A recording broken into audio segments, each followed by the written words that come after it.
26 വർഷങ്ങൾക്കിപ്പുറം Indian football ടീമിൻ്റെ നീലക്കുപ്പായം അണിയാൻ പോവുകയാണ് ഒരു മലയാളി യുവതി. കാസർഗോഡ് ബംഗളം സ്വദേശിയായ മാളവികയാണ് ഇനി നമ്മുടെ നാടിനായി ബൂട്ടണിയാൻ പോകുന്നത്. ഇപ്പോൾ മാളവികയുടെ കുടുംബവും നാട്ടുകാരൊക്കെ തന്നെ വലിയ സന്തോഷത്തിലാണ്. മാളവികയുടെ അമ്മ നമ്മളോടൊപ്പം ചേരുകയാണ്. ചേച്ചി, ഈ മുറ്റത്ത് കളിച്ചു നടന്ന ആൾ ഇനിയിപ്പോൾ രാജ്യത്തിനായിട്ട് പന്ത് കെട്ടാൻ പോകണം, എന്ത് തോന്നുന്നു? സന്തോഷമുണ്ട്, നല്ല സന്തോഷമാണ്. വർഷങ്ങളായിട്ട് ഇങ്ങനെ കൂടെ പോവും, എല്ലാ വക്കിലും ഞാൻ എന്നെ കൂടെ പോയി സപ്പോർട്ടായിട്ട് ഉണ്ട്. ഏട്ടനും ഉണ്ട്.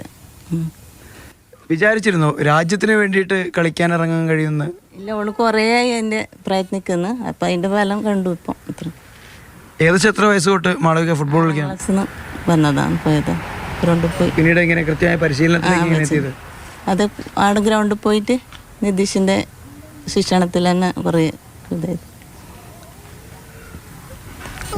ബംഗളത്ത് ഒട്ടേറെ വനിതാ താരങ്ങളുണ്ട്. പലരും ഇന്ത്യൻ ക്യാമ്പുകളിലേക്ക് എത്തിയിട്ടുണ്ട്. അതിൽ പ്രധാന പങ്ക് വഹിച്ചത്, പരിശീലനത്തിൻ്റെ പ്രധാന പങ്ക് വഹിച്ചത് നിതീഷ് എന്ന പഴയ ഒരു സെവൻസ് പ്ലെയർ കൂടിയാണ്.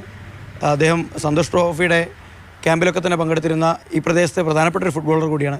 ഇങ്ങനെയാണ് ചേട്ടാ മാളവികയെ പോലുള്ള ഒട്ടേറെ താരങ്ങളെ നമ്മുടെ രാജ്യത്തിന് വേണ്ടി സംഭാവന ചെയ്യാൻ കഴിഞ്ഞത്. ഇപ്പോൾ നിങ്ങൾ സൂചിപ്പിച്ച പോലെ ഞാൻ ഈ സന്തോഷ് ട്രോഫി ക്യാമ്പ് ടീമിലിടന്നിടാതെ തിരിച്ചു വന്നിട്ടാകുമ്പോൾ ഞാൻ നാട്ടിലെ ആൺകുട്ടികൾക്കും പെൺകുട്ടികൾക്കും ഇങ്ങനെ കോച്ചിങ് ക്യാമ്പ് നടത്തുന്നുണ്ടായിരുന്നു. അതായത് എന്നാൽ കഴിയുന്ന ഒരു കാര്യങ്ങൾ, അതായത് ഫുട്ബോളിനോടുള്ള ഒരു ഇഷ്ടം കൊണ്ട്. ആ ഫസ്റ്റ് ബാച്ച് എന്ന് പറയുന്നത് അവരെ പാരൻസിനെ ഞാൻ വളരെ ഓർമ്മിക്കുന്നു. കാരണം അവരെ സപ്പോർട്ടാണ് ഈ നിൽക്കാൻ കാരണം. അതായത് ഈ നാട്ടിൽ ഫുട്ബോൾ, അതായത് വനിതകൾ, അതായത് പെൺകുട്ടികൾ ഫുട്ബോൾ തട്ടാൻ വേണ്ടി തുടങ്ങുമ്പോൾ പല തടസ്സങ്ങൾ നമ്മൾക്കുണ്ടായിട്ടുണ്ട്, പല ദുരനുഭവങ്ങൾ ഉണ്ടായിട്ടുണ്ട്, നല്ല അനുഭവങ്ങളും ഉണ്ടായിട്ടുണ്ട്. ഈ നല്ല അനുഭവങ്ങൾ പാരൻസിൻ്റെ ഭാഗത്തു നിന്നാണ് കൂടുതലും. പല ആ അനുഭവങ്ങൾക്കുള്ള ഏറ്റവും നല്ല മറുപടിയാണ് ഈ നീലക്കുപ്പായം മാളു അണിയുന്നത്.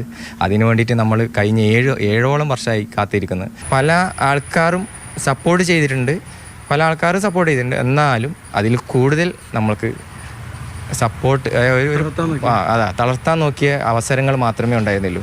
പക്ഷേ മാളുവിൻ്റെ അമ്മ, അതായത് ഇവള് എക്സാം ആയാലും 10ാം ക്ലാസ് പഠിക്കുമ്പോഴും ഇനിയിപ്പോൾ +2 പഠിക്കുമ്പോഴും ബാക്കിയുള്ള പാരൻസിനെ പോലെ എക്സാമാണ് ഇനി കളിക്കാൻ പോകണ്ട, 10ാം ക്ലാസ്സായി ട്യൂഷന് പോകണമെന്ന് പറയുന്നതിന് പകരം അവളെ താല്പര്യം എന്താണോ അത് വിട്ടു. കാരണം അവൾ പഠിക്കുന്നു, അവർ 10ാം ക്ലാസ് ഫുൾ A+ ആണ് മാളു, +2 ഫുൾ A+ ആണ്, ഡിഗ്രി എല്ലാ സെമസ്റ്ററും പാസ്സായിക്കൊണ്ടിരിക്കുന്നു, എഴുതിയ എക്സാമെല്ലാം പാസ്സാവുന്നു. അത് മതി. അത് ആ കോൺഫിഡൻസ് പാരൻസിൻ്റെ അടുക്കുന്നതും കൂടി ഉണ്ടാകുമ്പോൾ കുട്ടികൾക്ക് ഉണ്ടാകുന്ന ആ ഒരു കോൺഫിഡൻസ് ഇല്ലേ പാരൻസിൻ്റെ, അതാണ് അവളെ വിജയം. ബംഗളം എന്ന ഫുട്ബോൾ ഗ്രാമത്തിൻ്റെ ചരിത്രം ഇനി അടയാളപ്പെടുത്താൻ പോകുന്നത് മാളവികയുടെ പേരിലായിരിക്കും. ഇനിയും നേരത്തെ കോച്ച് സൂചിപ്പിച്ചതുപോലെ ഇനിയും കൂടുതൽ നീലക്കുപ്പായക്കാർ ഈ നാട്ടിൽ നിന്നും ഉയർന്നു വരട്ടെ എന്ന് തന്നെയാണ് പറയാനുള്ളത്. കാസർഗോഡ് ബംഗളത്ത് നിന്നും സാരംഗ് സുരേഷ്, മാതൃഭൂമി ന്യൂസ്.